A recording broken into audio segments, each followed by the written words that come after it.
Good evening and welcome to Hens Sports Night Season 6, Episode 2. I'm Caitlin McGarry alongside Marnie Franzik, and we're here to give you the latest updates in sports.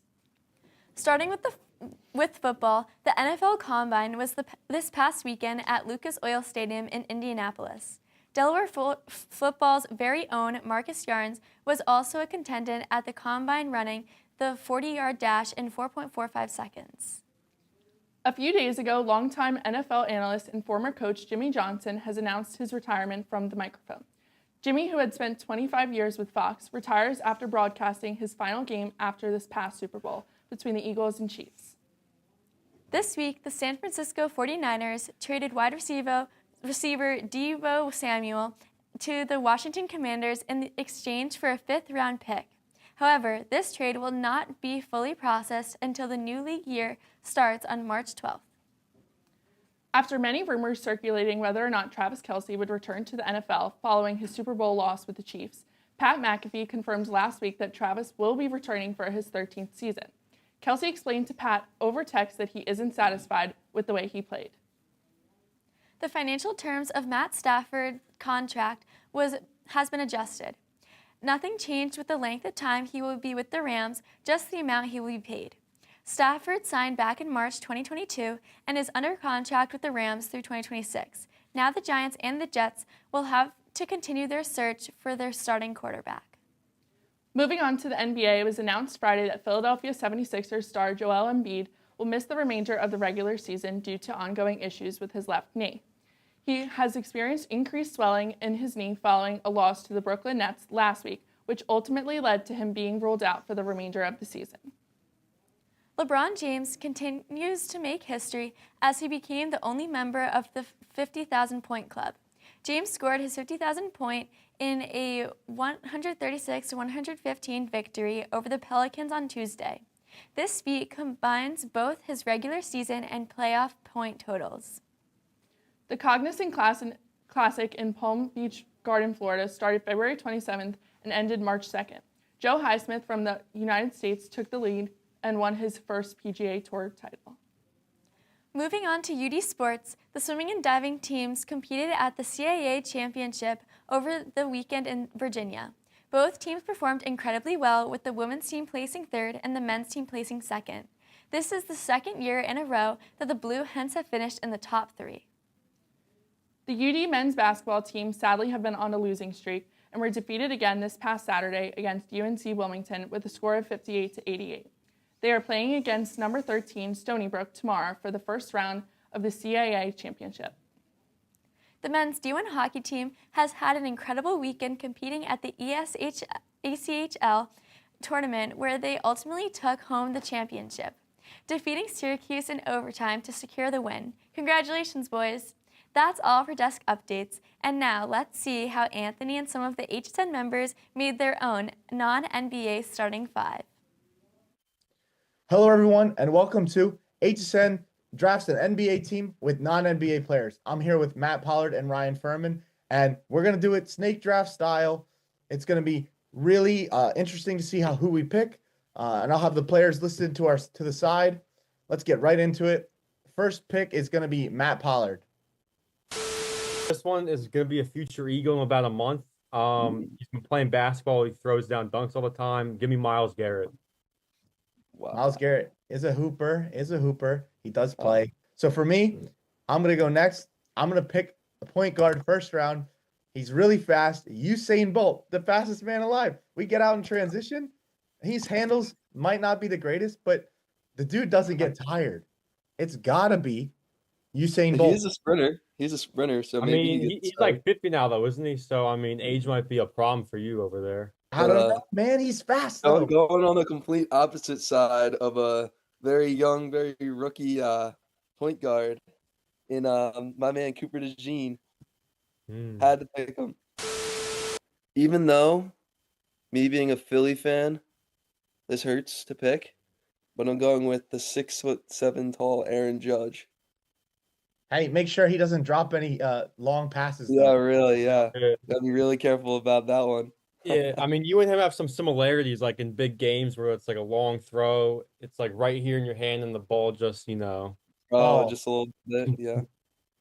For me, We'll go into the soccer world, my world. The man with a 40-plus inch vertical, Cristiano Ronaldo. He gets up there. You see him leaping like a salmon, heading the ball. Look, he thrives under pressure. He might try and flop, but this is the NBA, so you get those calls. So Okay. his 2 picks so far are a track star and then someone who plays kickball. So we might as well get our all-star point guard. Give me Tyreek Hill. You can't guard him. Give him the ball. Easy layup right there. No one's stopping him. I'll go with The Rock as my center, Dwayne Johnson.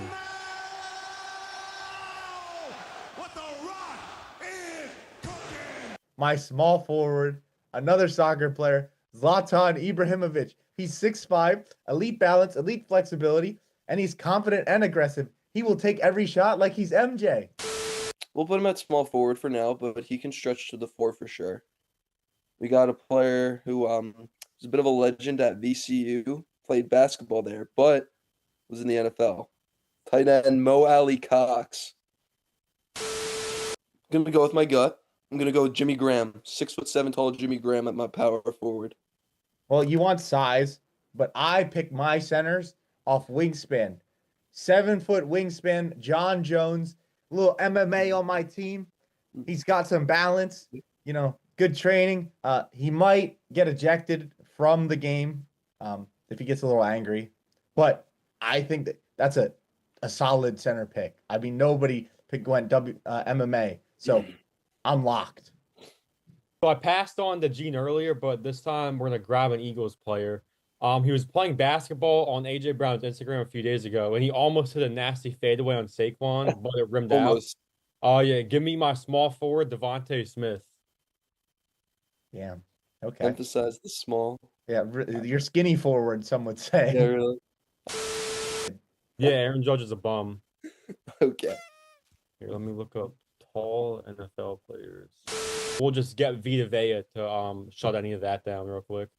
Oh, God. Will he be able to run down the court? TJ Vita Vea, Burns. he just has to stay in the paint the whole game. He'll just stay in the paint, and we'll be good.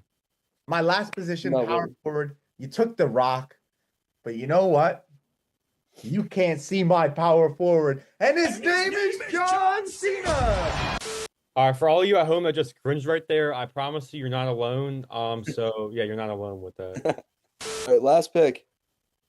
Shooting guard. He has 2 brothers who happen to play in the NBA. He might have gotten into a little bit of legal trouble overseas, which might have hurt this chance. But now he's having a very successful rapping career. Of course, I'm talking about LiAngelo Ball, the last Ball brother. Does that even count? He plays Eel. basketball. He literally played in the G League, so yeah, that's illegal. Does that That's even illegal? count? All He right, literally all played right. in the G League. Wow.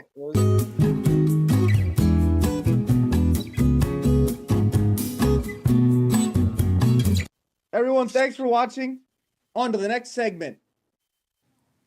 Hi guys, my name is Ryan Furman alongside Stephen Demboski, and we're here to have an interview about the upcoming Delaware football season.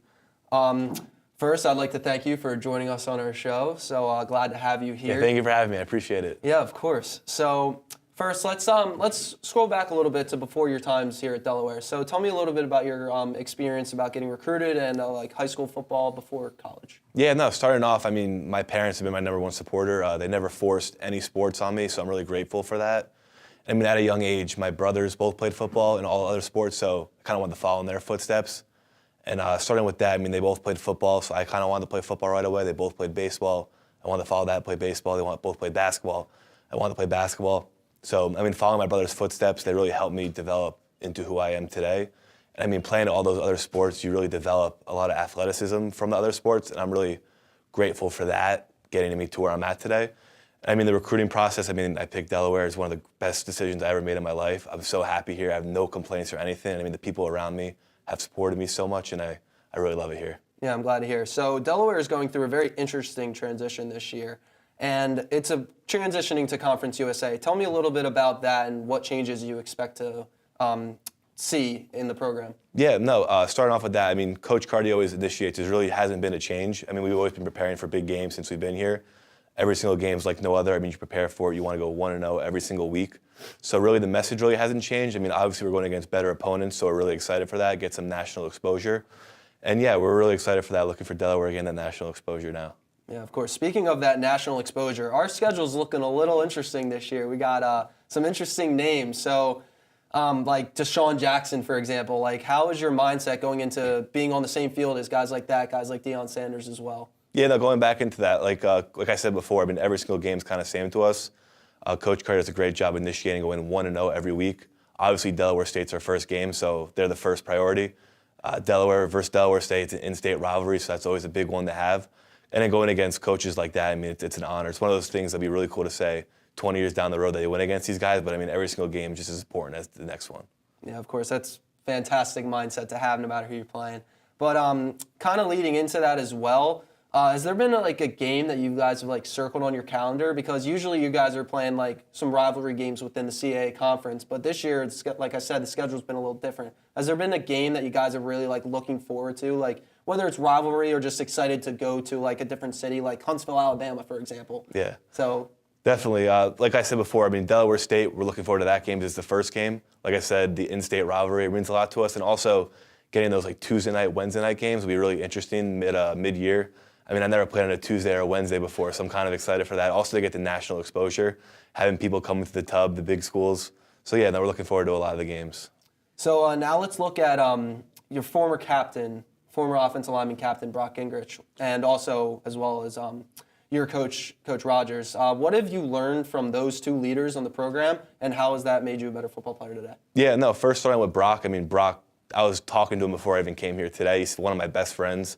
I'm so grateful to have him in the program with me. I mean, when I came in here first, he kind of took me under his wing, taught me everything, so I'm really fortunate to have him as a friend like that.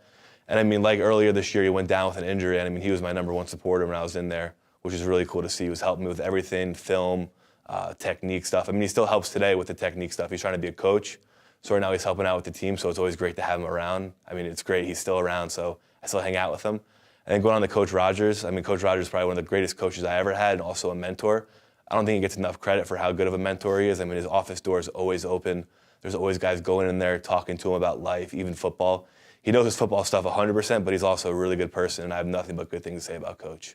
Yeah, that's fantastic to hear. So last question to wrap this up. So what are you most excited about for this season? So what can we look forward to for the Delaware Blue Hen football season? You know, I'm looking forward to the schedule. I mean, having games in the Tub, having a lot of bigger teams come down. I mean, the fans we have are amazing. They do such a great job for us, packing the Tub, third downs. They always get really loud for us, so we really appreciate that. But, you know, I'm really excited for the game day atmosphere this year. I mean, the Tuesday night games, we'll see. Those are going to be really cool. I don't know, I've never played on a Tuesday before, national TV. I mean, it's really cool experiences all around, but I'm really excited to get after it this year. Yeah, I'm glad to hear. So, Delaware football fans, I know we got a little bit till the beginning of the season, but make sure you guys pack out the Bob for Delaware State games or any of the home games as well. So with that, thank you, Stephen, for your time here today. It was great having you for an interview. Hope to hear more from you soon. But let's move it on to our March Madness package. Hi everyone, I'm Dylan alongside with Anthony and Pollard, and today we're here talking about some March Madness conference championships. We have spring training coming up, football season's over, but more importantly, it's time for some March Madness. All right, I'm Anthony, and here's with my picks. We're starting off with the Big 12. Look, Houston in their new conference, they're dominant and physical. They have to win that conference. I don't see them not winning. For me, that's not super hot take, but I'm pretty locked in on Houston. For the ACC, I'm going with Clemson. Yes, I know, I could have picked Duke. But look, Clemson have been quietly building a resume the entire season. I do see Duke as their most formidable opponent, but the Clemson Tigers, shout out to my aunt who went to Clemson, that's got to go with the Tigers. And for the Big East, I know we have some Villanova fans here, but look, St. John's, Coach Rick Pitino, he's a dog, man. He's got his team fighting, and they're willing to just play until their last breath for that man. I don't see a world where Villanova beats them. Look, St. John's is just on a roll. Like, it's no doubt about it. I'm going St. John's.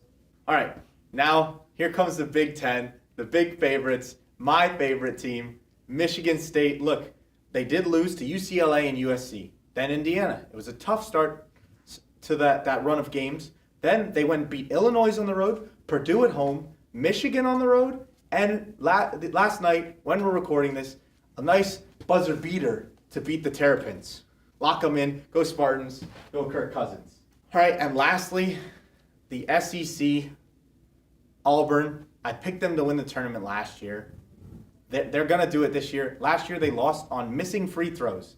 This year, they're making their free throws. Let's hope when they get to that conference championship, they make their free throws. Look, go sit in the lab, shoot your free throws. I missed one the other day, but you know what? We won by 1 point because I made my free throw, and that's what matters. We're going to start off with the Big 12. Coach Lloyd with Arizona. Phenomenal 4th season with the team. 4 years of ups and downs. A lot of magic has been made. The magic made this year was with Caleb Love against Iowa State, the upset against the 3 seed at the time. What this team has a hard time doing sometimes is rebounding the defense, but overall it's a top 25 offense and defense, and for that reason, I'm going to go for Arizona. What can't you say about Duke? Duke is filled with such young blood to the point where players like Cooper Flagg, Isaiah Evans, Con Canopal combined for 51 points against UVA. It's a young-blooded team against this pretty challenging top 25, the up and down of this year. But I really do believe that Duke has the opportunity to go on a March Madness run and pretty much win the tournament.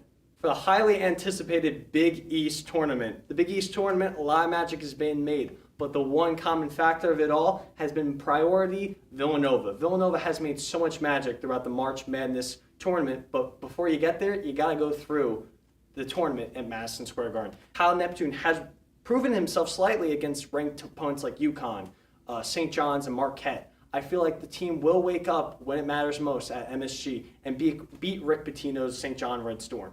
Big Ten time. Let's just get it out of the way. Michigan State. Old-blooded team. Not a blue blood, not a young blood, but an old-blood team. Tom Izzo's been doing this for a long time, but the one thing you can't stop is Tom Izzo's magic in March. Going over the SEC, you have players like Mark Sears, Grant Nelson, who have led this team in points, rebounds.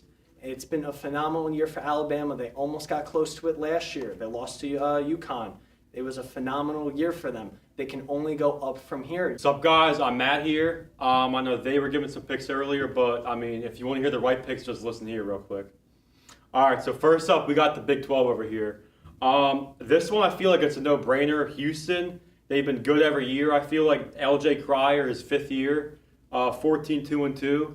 I mean, they got it in the bag. Let's just keep it at that. All right, next up, we got the ACC. This one, I mean, the last one was a no-brainer. This one, I feel like it's even more obvious. We got Cooper Flagg. He's going to be #1 pick in the draft this year. I mean, right now, in my opinion, they're unstoppable. I think they're going to win the whole thing.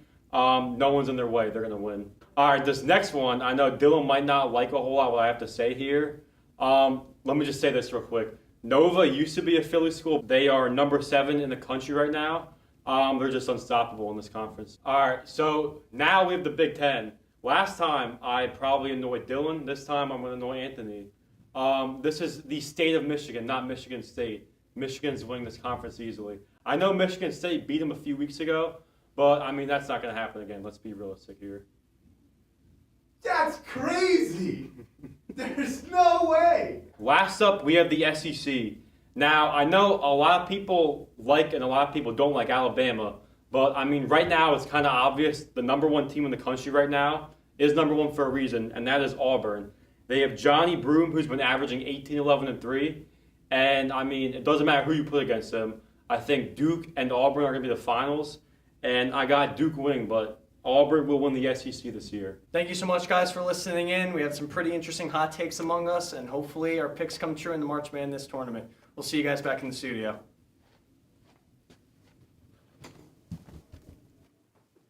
Hey everyone, and welcome back to another edition of us talking some hockey. There's been a lot of stories going on in the hockey world lately, but maybe the biggest one is the Four Nations face-off. We finally have international best on best with NHL players.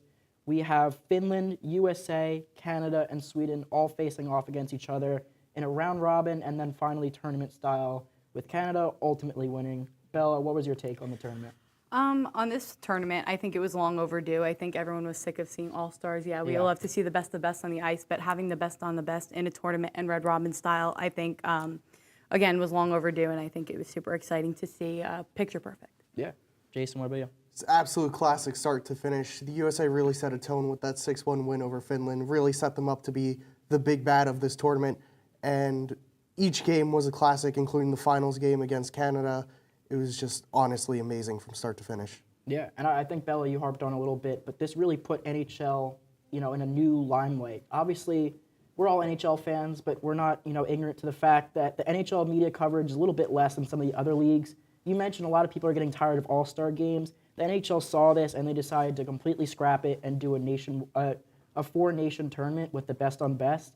The NBA faced a lot of flack with their all-star game this year, with players like Chris Paul, Victor Wembanyama not putting as much effort into the all-star games. And I think that really social media criticism actually helped the NHL because a lot of people were tuning in, especially for this championship game. 16 million watchers on average for the championship game. That's unheard of in hockey.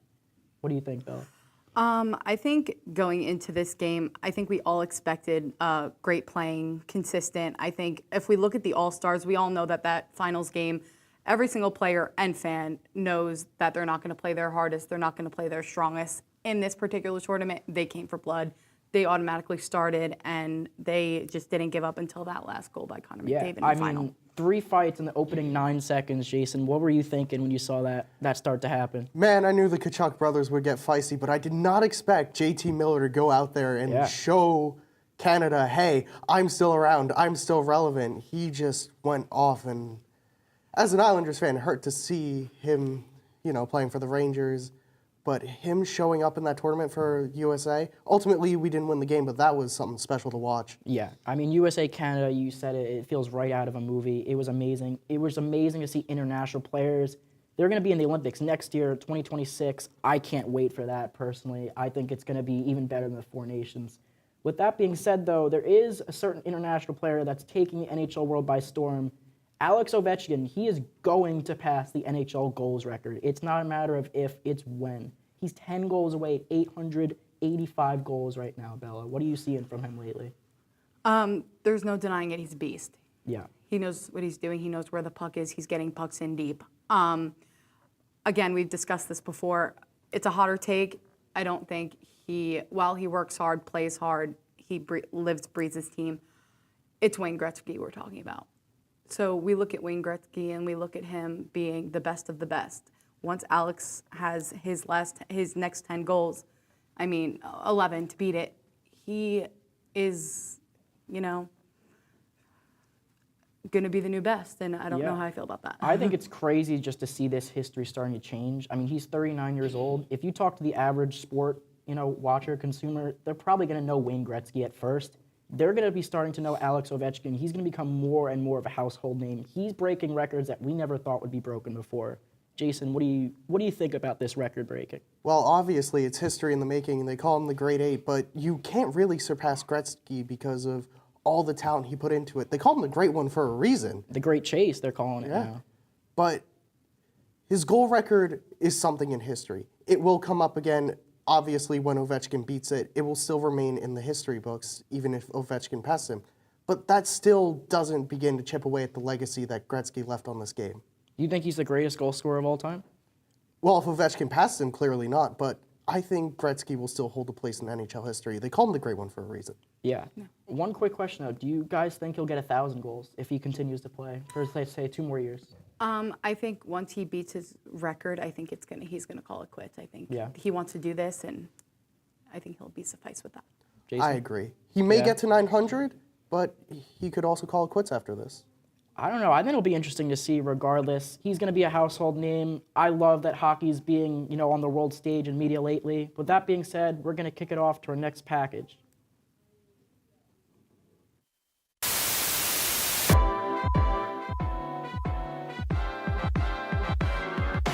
49 News starts right now. I'm Emma Schneider here with your entertainment news. I'm Laura Daly here with this week's weather update. We could see the clouds are moving in to the area as the night progresses. I went out to find out what students really think. Let's see what students at the University of Delaware have to say. Here's what you can do to keep yourself safe during this holiday season. Sadly, that is all we have for you tonight on 49 News. It's back. We're back. Hens Sport Night, your University of Delaware sports broadcasting show. That team from Boston. Just because they got a leprechaun don't mean they're going to be lucky. How has your experience been playing field hockey here? How magical was the beginning of the season for you guys? Who are you rooting for this World Cup? Probably the USA or Scotland. Watch the play. I don't think I've seen it though. Yeah, you can't guard him. That's not your body. It's her first time in 10 years. So we're like kind of at the same level. Welcome to Real Talk. What is the best Halloween candy? You had to play a song every time you came into the room. What song would it be? This movie's bonkers. Let's get right into that. Yeah. Do you guys like pickles? No. I love pickles. I'm so excited. You see Kanye West as this icon, as this person, and he said some anti-Semitic things. So it's like, how do you deal with it? There's nothing scarier than a student-run television show with an audience of 13. Do you mean bi-weekly? Don't they look stunning? What? I don't want to hold you back. Ow! What now? McKinley! Shut the hell up! Let me just leave these babies here, Ricky, while I head on up to the saloon for the hour. I'm just gonna. I've been your host, Lauren Cap, and this is the Bi-Weekly Show.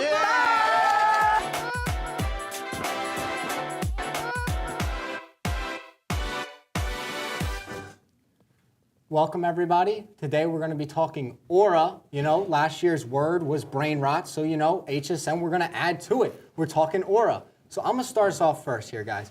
There's a guy who played in the MLB in the early 2000s, late 90s, about 6'10", so you know, probably about my height. You know, skinnier than me, and he threw a fastball so fast that it hit a bird mid-flight and killed it. On the spot, I'd like to add. They checked the bird. They said, he's got no pulse, RIP.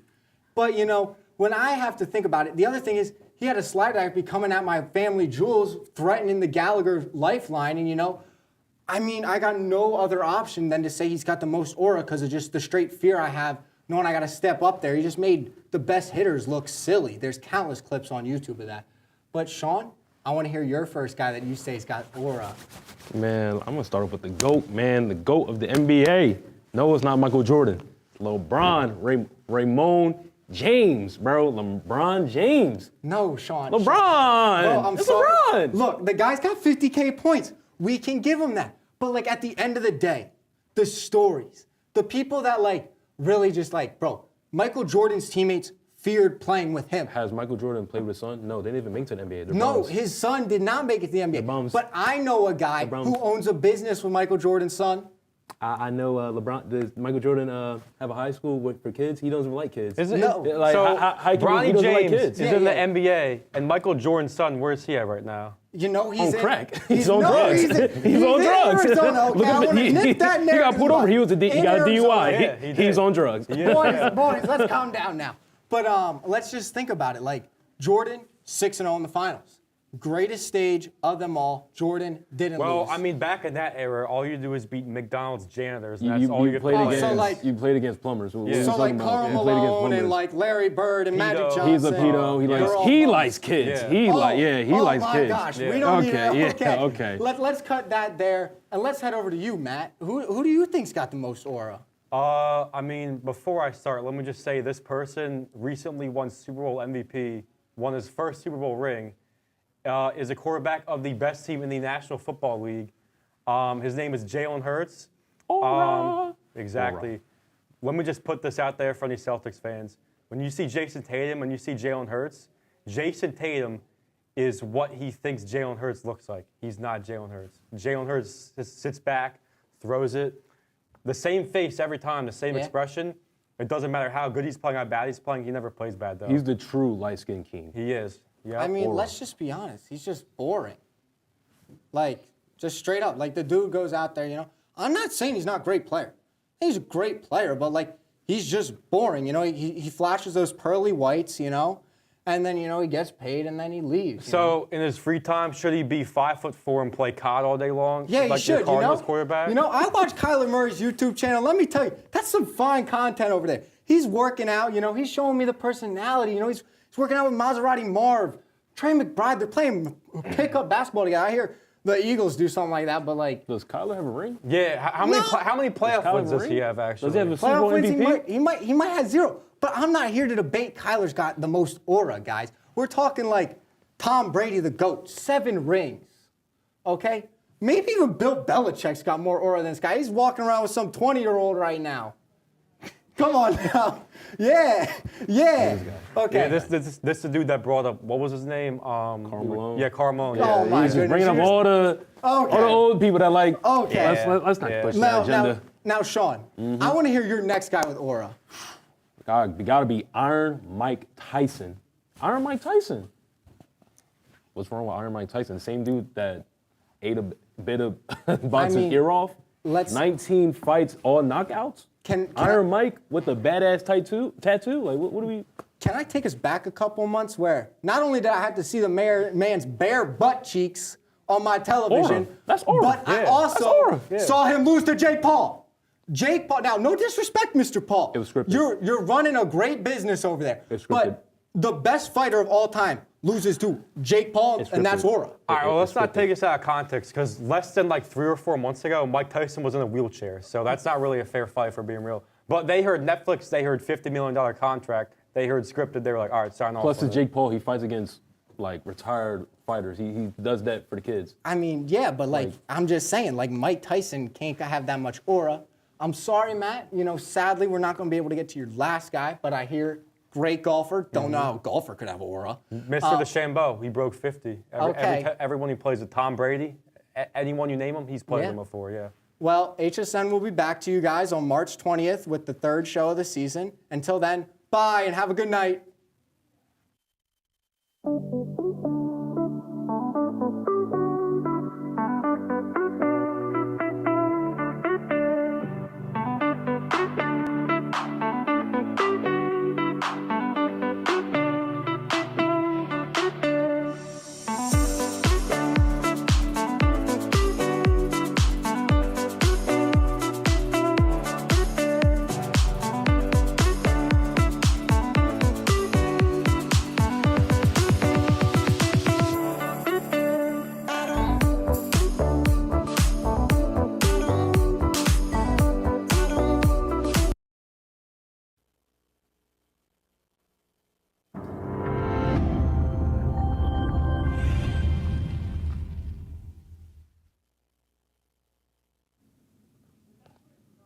Hey everyone, and welcome to the first episode of Real Talk. My name is Kelsey, and I'm here with Rain, Logan, and Sierra.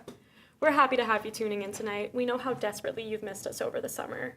Speaking of summers,